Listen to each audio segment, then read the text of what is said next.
Mira, el experimento consiste en que yo te voy a dar un concepto y su definición. Ajá. Esto es aprendizaje memorístico. Entonces, yo necesito que tú me repitas ese concepto de memoria, pero Ok. completo y correctamente.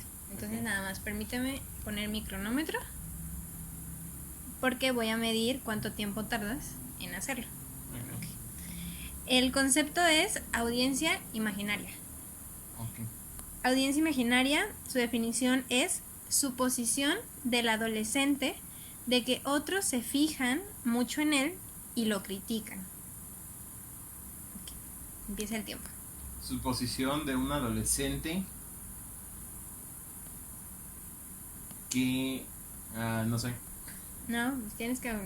Te lo voy a repetir otra ¿No vez. lo puedo volver a repetir? Sí. Suposición No, del pero otra vez, adolescente... porque... ¿Qué oso? No, suposición del ¿Así va a grabar? adolescente, sí. Suposición del adolescente de que otros se fijan mucho en él y lo critican.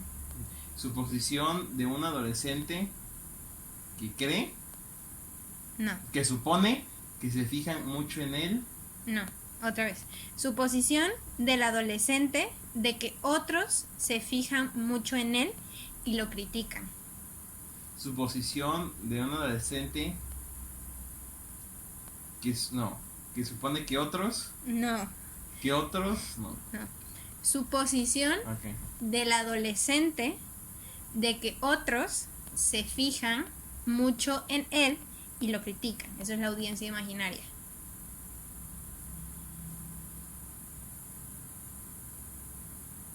Suposición del adolescente que cree que otros se fijan mucho en él y lo critican. No. Ok. Audiencia imaginaria. Suposición del adolescente de que otros se fijan mucho en él y lo critican. Suposición del adolescente que cree que otros... No, es que esa parte Que es la creen que... no, que creen no, no dice Ajá. que creen. Suposición del adolescente de que otros se fijan mucho en él y lo critican. Suposición del adolescente de que otros se fijan mucho en él y lo critican. Sí. Ok. ¿Cuánto tardé?